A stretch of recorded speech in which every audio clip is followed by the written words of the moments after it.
अस्सलाम वालेकुम वीवर्स, महा कुक्स में आपको खुश आमदीद। वीवर्स, आज हम अपने किचन में बना रहे हैं चिकन स्टीम रोस्ट, जो हम अक्सर शादियों में खाते हैं, रेस्टोरेंट में खाते हैं। इसको अब हम घर पर बनाएंगे। इसके दो प्रोसेस होते हैं, पहले इसको फ्राई किया जाता है और इसके बाद इसको स्टीम दिया जाता है, लेकिन यहाँ पर हम इसको फ्राई नहीं करेंगे। इसको ऑयल के बगैर बना रही हूँ, घी के बगैर हम बनाएंगे। और ये देखें कितना नरम, कितना जूसी और बिल्कुल घुलने वाला मुंह में, ऐसा हमने इसको तैयार किया है बग़ैर ऑयल के और बग़ैर घी के। बहुत ही शानदार, बहुत ही ज़बरदस्त तरीका। तो आपने इसको ज़रूर से ट्राई करना है, और वीडियो अच्छी लगे तो वीडियो को लाइक कर दीजिएगा, दोस्तों में, रिलेटिव्स में ज़रूर से शेयर कीजिएगा। तो चलें करते हैं फटाफट से रेसिपी को स्टार्ट।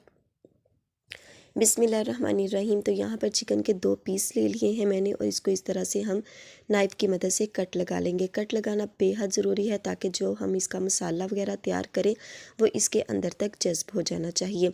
तो हमने यहाँ पर लेग के साथ लिए हैं, क्योंकि सीने का जो अक्सर होता है हिस्सा वो थोड़ा सा ड्राई हो जाता है, तो इसलिए इसको आपने लेग्स के साथ लेना है, ताकि ये बहुत ही जूसी और बहुत ही अच्छा बन के तैयार हो। तो 2 पीसेस लिए हैं और इसको इस तरह का नाइफ़ की मदद से हमने कट लगा लेना है। कट जब लग जाए इस तरह से, तो इसके बाद हमने इसका जो मसाला है वो ले लेना है। यहाँ पर तिक्का मसाला मैंने लिया है 2 टेबलस्पून भर के। नमक थोड़ा सा ही मैंने लिया है, हाफ़ टी स्पून के करीब। यहाँ पर है मेरे पास गरम मसाला 1 tablespoon, chaat masala 1 tablespoon, crush सुरख मिर्च है 1 टीस्पून, हल्दी और ली है सुरख मिर्च 1 टीस्पून के करीब। ये सब टोटली मसाले हैं, और इसको अब हमने अच्छी तरह से मिक्स कर लेना है। तो चम्मच की मदद से तमाम मसालों को अच्छी तरह से मैंने मिक्स कर लिया है, ताकि वो अच्छी तरह से यकजान हो सके। बहुत ही ज़बरदस्त और चटपटा सा जो हम मसाला बनाएंगे, और इसको इसके ऊपर हमने अच्छी तरह से छिड़क देना है चारों तरफ से। और अब हमने इसके ऊपर लगाने के इससे पहले हमने इसके ऊपर लगाना है लेमन का रस।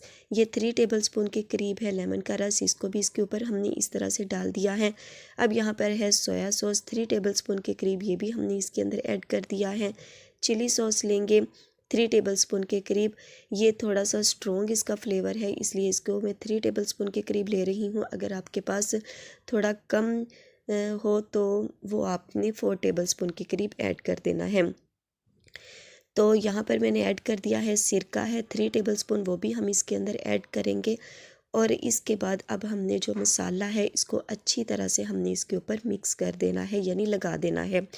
तो यहाँ पर हाथों को अच्छी तरह से मैंने वॉश कर लिया है, क्योंकि हाथों के बगैर तो ये काम नामुमकिन सा है।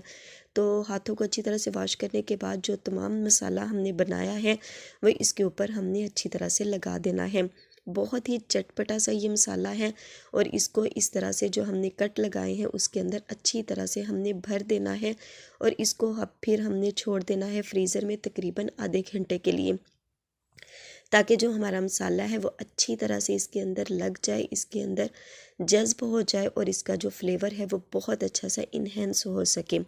तो ये देखिए इस तरह से हमने तमाम मसाला इसके ऊपर अच्छी तरह से लगा देना है, और ये देखें, ये लुक देखें, इस तरह से इसको लग जाना चाहिए। तमाम मसाला अच्छी तरह से मैंने लगा दिया है। अब मैं इसको फ्रीज़र में रख रही हूँ तकरीबन आधे घंटे के लिए कवर करके।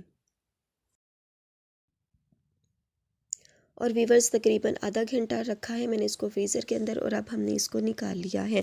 बहुत अच्छा सा हमारा जो चिकन है वो मैरिनेट हो चुका है। साथ में हमने ओवन है उसको प्री हीट करने के लिए रख दिया है 180 डिग्री पर। और यहाँ पर ले लिया है मैंने एक बर्तन, और उसके अंदर 2 से 3 टेबलस्पून के करीब हमने ऑयल या घी को अच्छी तरह से लगा देना है, और इसको हर तरफ से फैला देना है। और इसके बाद जो हमारा चिकन है वो हम इसके ऊपर ऐड कर देंगे, और चिकन के ऊपर भी हमने 2 से 3 टेबलस्पून के करीब ऑयल को या घी को ऐड कर देना है। अगर घी हो तो आपने उसको हल्का सा गर्म कर लेना है, और अगर आपके पास ऑयल है तो वो वैसे ही आपने इसके ऊपर ऐड कर देना है।